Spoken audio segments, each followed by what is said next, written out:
நேற்று மதுரை, தேனி, திண்டுக்கல் எல்லா தொகுதியிலையும் எல்லா மாவட்டங்களையும் முடிச்சுட்டு இன்னைக்கு காலையில் தான் திருப்பூர் மாவட்டத்துக்குள்ளே நுழையிறேன். இதான் திருப்பூர் மாவட்டத்தில் முதல் நிகழ்ச்சி. உங்களுடைய எழுச்சியோ உற்சாகத்தை பார்க்கும்போது இந்த திருப்பூர் மீண்டும் திமுகவுடைய கோட்டைங்கிறத நிரூபிக்க போறீங்க. இந்த கரெக்டா? இந்த திருப்பூர் மாவட்டம் எப்பவுமே பார்த்தீங்கன்னா தொழிலாளர்கள் நிறைஞ்ச மாவட்டம், தொழில் நிறுவனங்கள் அதிகமாக இருக்கக்கூடிய மாவட்டம், உழைப்புக்கும் தொழில் வளர்ச்சிக்கும் எடுத்துக்காட்டாக இருக்கக்கூடிய மாவட்டம் இந்த திருப்பூர் மாவட்டம். இந்த திருப்பூர் மாவட்டத்துடைய வளர்ச்சி அடுத்த கட்டத்துக்கு போகணும்னா மீண்டும் நம்முடைய திராவிட மாடல் ஆட்சி அமையணும். சங்கி கூட்டத்தை உள்ள விட்டோம்னா இந்த மாவட்டத்துடைய வளர்ச்சியை கெடுத்துடுவாங்க, அடியோடு நிப்பாட்டிடுவாங்க. தொழில் வளர்ச்சி அதிகரிக்கணும்னா, தொழிலாளர்களுடைய நலன் பாதுகாக்கப்படணும்னா அது நம்முடைய திராவிட முன்னேற்ற கழக ஆட்சியால் மட்டும்தான் முடியுங்கிறத நாம அடிக்கடி உணர்த்தி காட்டியிருக்கிறோம். இதை உணர்ந்து நீங்க திருப்பூர் மாவட்ட மக்கள் கழகத்திற்கு உதயசூரியன் சின்னத்திற்கு, காங்கேயத்தில் அண்ணன் மூப்பே சாமிநாதன்களுக்கு உதயசூரியன் சின்னத்திலையும், தாராபுரத்தில் சகோதரி இந்திராணி அவர்களுக்கு உதயசூரியன் சின்னத்திலையும் வாக்களிச்சு இந்த 2 தொகுதியுடைய வெற்றியை நீங்க உறுதி செஞ்சு கொடுப்பீங்களா? அண்ணன் சாமிநாதன் அவர்களை பத்தி நான் விட அதிகம் சொல்ல தேவையில்லை, அவர் அறிமுகப்படுத்த வேண்டிய அவசியம் இல்லை. உங்க அத்தனை பேருக்கும் தெரிஞ்சவர் தான் அண்ணன் திரு சாமிநாதன் அவர்கள். அமைச்சராக 2 முறை மிகச்சிறப்பாக பணியாற்றியவர். இந்த காங்கேயம் தொகுதியுடைய வளர்ச்சிக்கு பல்வேறு திட்டங்களை இந்த பகுதிக்கு கொண்டு வந்தவர். 40 ஆண்டு காலம் கழகத்தில் இளைஞரணியில இணைஞ்சு படிப்படியாக முன்னேறி இன்றைக்கு மாவட்ட கழக செயலாளராக, அப்புறம் இப்போ கழகத்துடைய துணை பொதுச் செயலாளராக தன்னுடைய பணி மூலம் ஒவ்வொரு படியாக முன்னேறி வருபவர். கழக பணி, மக்கள் பணி 2த்திலையும் சிறப்பாக செயல்படக்கூடியவர் தான் அண்ணன் வெள்ளக்கோயில் சாமிநாதன் அவர்கள். எப்போதுமே சிரிச்ச மூஞ்சோட மகிழ்ச்சியோட யாரை பார்த்தாலும், இன்னொன்று வச்சுக்கோங்க, வெறும் தேர்தலுக்கு தேர்தல் வந்து உங்களை பார்க்கக்கூடியவங்க கிடையாது. உங்க 2 பேரும் என்னைக்கும் உங்களோடு இருக்கக்கூடியவங்க, வருஷம் முழுக்க உங்களோடு உங்களுடைய சுக துக்க நிகழ்ச்சி அனைத்திலையும் பங்கேற்று உங்க குடும்பத்தில் ஒருத்தராக இருக்கக்கூடியவங்க தான் அண்ணன் சாமிநாதன் அவர்களும் சகோதரி இந்திராணி அவர்களும். இவங்களை இந்த முறை சட்டமன்றத்துக்கு அனுப்பிச்சு வச்சிருங்க, அதை மிஸ் பண்ணிடாதீங்க. அண்ணன் சாமிநாதன் அவர்கள் எல்லோரு இடத்துலையும் இனிமையோடு பழகக்கூடியவர். நீங்க வெற்றி பெற வச்சீங்கன்னா இந்த காங்கேயத்துடைய வளர்ச்சியை நிச்சயம் அடுத்த கட்டத்துக்கு எடுத்து செல்வார். அதே மாதிரி இந்த காங்கேயத்துக்கு பல்வேறு திட்டங்களை, சாதனைகளை நாம செஞ்சிருக்கிறோம். எடுத்துக்காட்டுக்கு சிலது மட்டும்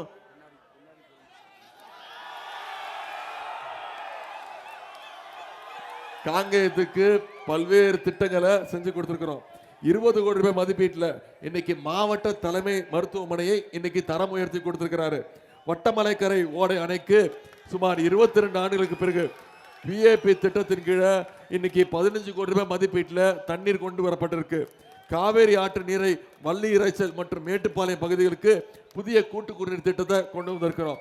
சென்னிமலை ஒன்றியத்துக்குள்ள 434 ஊரக குடியிருப்புகளுக்கு 18 கோடி ரூபாய் மதிப்பீட்டில் காவேரி கூட்டு குடிநீர் திட்டம் கொண்டு வந்திருக்கிறோம். திருப்பூர் மாவட்டத்தில் இனாம் நிலங்களை ஏற்பட்டுள்ள பூஜ்ஜிய மதிப்பு குறைகளை சரி செய்ய சிறப்பு மாவட்ட அலுவலர் ஸ்பெஷல் டிஆர்ஓ நியமனம் செய்யப்பட்டிருக்கு. அதே மாதிரி கோவில் நிலங்களில் உள்ள பிரச்சனைகளும் நிச்சயம் தீர்க்கப்படும். வெள்ளக்கோயில் நகர பகுதியில் 6 கோடி ரூபாய் மதிப்பீட்டில் கழிவுநீர் சுத்திகரிப்பு மற்றும் மறுசுழற்சி நிலையம், வார சந்தையை மேம்படுத்த 4 கோடி ரூபாய் ஒதுக்கீடு செய்யப்பட்டு இன்னைக்கு புனரமைப்பு பணிகள் நடைபெற்று வருகிறது. சிவன் மலையில மலைக்கோவிலுக்கு செல்ல புதிய தார் சாலை அமைச்சு கொடுத்திருக்கிறோம். அமராவதி ஆற்றின் அருகே 3 கோடி ரூபாய் மதிப்பீட்டில் புதிய டேம் கட்டி கொடுத்திருக்கிறோம். 50 லட்சம் ரூபாய் மதிப்பீட்டில் பிரம்மாண்டமான காங்கேயம் காலை சிலை வச்சு கொடுத்திருக்கிறோம். தாசவநாயக்கம்பட்டியில புதிய துணை சுகாதார நிலையம் கட்டி கொடுத்திருக்கிறோம். இப்படி பல்வேறு திட்டங்களை இந்த பகுதிக்கு செஞ்சு கொடுத்திருக்கிறோம். அந்த உரிமையில உங்ககிட்ட மீண்டும் காங்கேயத்தில் உதயசூரியன் உதிச்சாகணும். அதற்கு அண்ணன் வெள்ளக்கோயில் சாமிநாதன் அவர்களுக்கு உதயசூரியன் சின்னத்தில் வாக்களிச்சு மிகப்பெரிய வெற்றியை தேடி தரணும். அதே மாதிரி நம்முடைய தாராபுரம் வேட்பாளர் மருத்துவர் இந்திராணி அவர்கள் கடந்த முறை இங்க நம்முடைய அமைச்சர் கயல்விழி செல்வராஜ் அவங்க வெற்றி பெற்றாங்க. அதை விட அதிகமான வாக்கு வித்தியாசத்தில் நம்முடைய வெற்றி வேட்பாளர் இந்திராணி அவர்களை, ஒரு மருத்துவர், கழக குடும்பத்தை சேர்ந்தவர், படித்தவர், இவங்களுடைய சொந்த சகோதரி அக்கா சாந்தாகுமாரி இந்த தொகுதியுடைய சட்டமன்ற உறுப்பினராக ஏற்கனவே மக்கள் பணியாற்றிருக்கிறார். இந்திராணி அவர்கள் மாவட்ட மருத்துவர் அணி அமைப்பாளராக சிறப்பாக செயல்பட்டதனால இன்னைக்கு நம்முடைய தலைவர் அவர்கள் இந்த வாய்ப்பை அவங்களுக்கு கொடுத்திருக்கிறாங்க. நீங்க கூப்பிட்ட குரலுக்கு ஓடோடி வந்து உங்களுக்கு பணி செய்ய காத்திருக்கிறாங்க இந்த 2 பேரும். இவங்க 2 பேரும் வெற்றி பெற வச்சிருவீங்களா? அண்ணன் சாமிநாதனோட வெற்றி கன்ஃபார்மா? மருத்துவர் இந்திராணி வெற்றி கன்ஃபார்மா?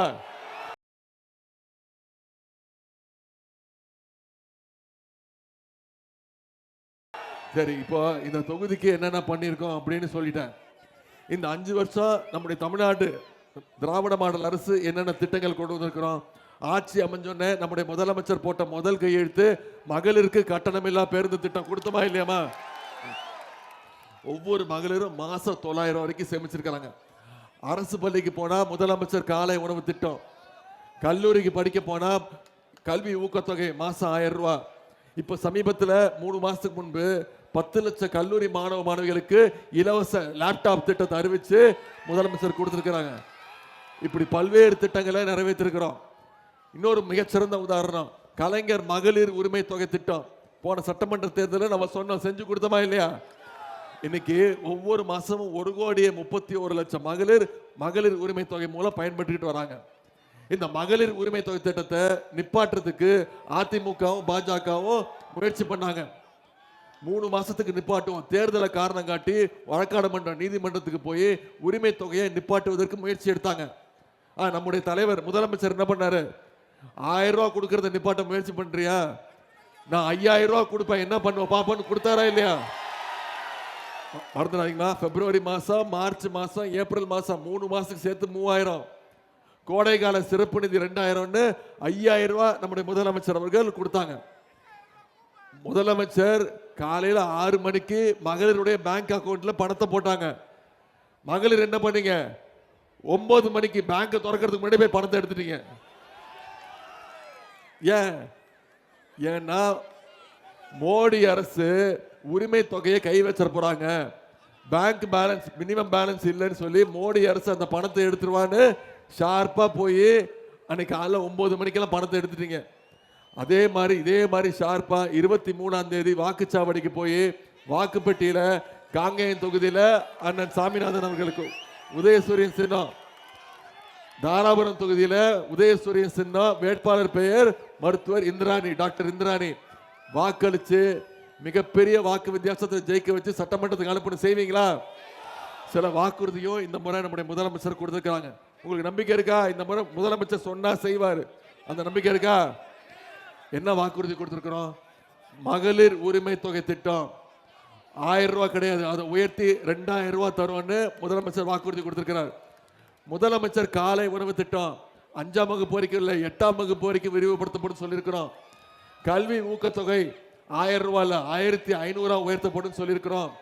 அடுத்த 5 வருஷத்துல முதியோர் உதவித்தொகை ஓஏபி 1200 2000 ரூபாய் உயர்த்தி கொடுப்போம்னு வாக்குறுதி கொடுத்திருக்கிறோம்.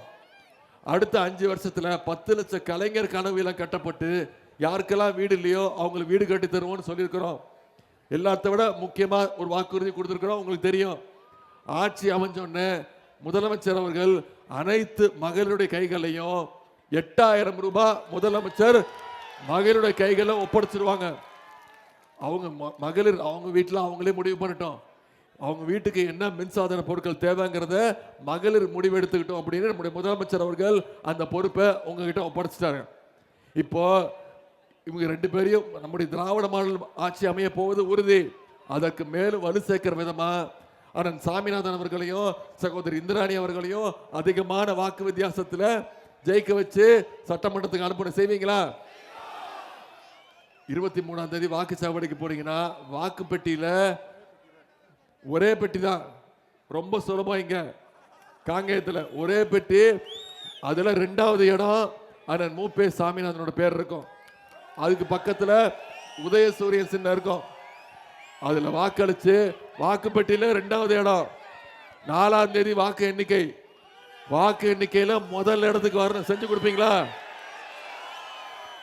அதே மாதிரி தாராபுரத்தில் சகோதரி இந்திராணி அவர்களுக்கு வாக்களிச்சு அவங்க வாக்குப்பெட்டியிலேயே முதல் நம்பர் தான். இன்னும் சுலபம், தாராபுரத்தில் வாக்குப்பெட்டியில முதல் பேரு சகோதரி இந்திராணியோட பேர், அதுக்கு பக்கத்துல உதயசூரியன் சின்னம் அதுல வாக்களிச்சு இந்த 2 பேரையும் அதிகமான வாக்கு வித்தியாசத்துல நீங்க ஜெயிக்க வைக்கணும். செஞ்சு கொடுப்பீங்களா? நான் காமிச்சில்ல, நீங்க எல்லாம் கேட்டதுனால காமிச்சேன். நீ கேட்டு என் மேல ஃபைல கேஸ என் மேல எழுதிட்டு போயிடுவேன். அவர் எப்படி திட்டுறாரு தெரியுமா? என்ன இப்போ கண்ணா பண்ணான்னு திட்டுறாரு. செத்து போயிருக்கலான்றாரு. என் உயிரை வாங்குறான் அப்படின்றாரு. இது எனக்கு தேவையா? நம்முடைய தலைவர் சொல்ற மாதிரி இதை மட்டும் ஞாபகம் வச்சுக்கோங்க. வர்ற சட்டமன்ற தேர்தல் இந்தியா தமிழ்நாடு வர்சஸ் டெல்லி. டெல்லியை இந்த முறை வீழ்த்தி ஆகணும். நான் இன்னைக்கு இவ்வளவு திட்டங்கள் சொன்னேன்ல, யோசிச்சு பாருங்க. இதுக்கெல்லாம் ஒன்றிய பாஜக அரசு எந்த விதத்திலேயாவது நமக்கு உதவி இருக்கா? தமிழ்நாட்டுக்கான திட்டங்கள் கொடுக்கறாங்களா? நம்ம கேட்கிற நிதியை கொடுக்கறாங்களா? எதுவுமே கொடுக்கறது இல்லை. தமிழ்நாட்டை தொடர்ந்து டெல்லி புறக்கணிச்சிட்டு இருக்கு. ஒன்றிய பாஜக அரசு தமிழ்நாட்டை தொடர்ந்து புறக்கணிக்குது. கல்வி நிதி கொடுக்கறது இல்ல. தமிழ்நாட்டு உரிமை ஒவ்வொரு மாநில உரிமைகளா பறிச்சுட்டு இருக்காங்க. இப்ப பாத்தீங்கன்னா நேத்து டீலிமிட்டேஷனை கொண்டு வருவாங்க. இந்த டீலிமிட்டேஷனை சரியா அமல்படுத்தலைன்னா தமிழ்நாட்டுடைய நாடாளுமன்ற உறுப்பினர்கள் 39 இருக்குமா, 59 வரணும். ஆனா 59 வரமாட்டேங்குது. 47 தான் கொடுப்போம்னு ஒன்றிய பாஜக அரசு அடம்பிடிக்குது. இப்ப நம்முடைய உரிமைகள்லாம் பறிச்சுட்டு இருக்கிறாங்க. அதனால நம்முடைய தமிழ்நாடு முதலமைச்சர் நம்முடைய தலைவர் சொல்ற மாதிரி இந்த தேர்தல் டெல்லி அணியை ஓட ஓட விரட்டணும். தமிழ்நாடு அணி நாம ஜெயிச்சு காட்டும். செஞ்சு கொடுப்பீங்களா? உங்களை எல்லாம் அன்போடு கேட்கிறேன், பண்போடு கேட்கிறேன், பாசத்தோடு கேட்கிறேன், உரிமையோடு கேட்கிறேன், உங்க வீட்டு பிள்ளையாக இருந்து கேட்கிறேன். இன்னும் பெருமையா சொல்லணும்னா தலைவருடைய மகனாக இருந்து கேட்கிறேன். இன்னும் பெருமையா பூரிப்பா சொல்லணும்னா முத்தமிழர் டாக்டர் கலைஞருடைய பேரனாக இருந்து கேட்கிறேன். உதயசூரியன் சின்னத்துல அண்ணன் சாமிநாதன் அவர்களுக்கு காங்கேயம் தொகுதியிலும் தாராபுரம் தொகுதியில உதயசூரியன் சின்னத்துல சகோதரி இந்திராணி அவர்களுக்கு வாக்களிச்சு அதிகமான வாக்கு வித்தியாசத்தில் ஜெயிக்க வச்சு சட்டமன்றத்துக்கு அனுப்புங்க. உங்களுடைய வரவேற்புக்கு நன்றி நன்றி நன்றி.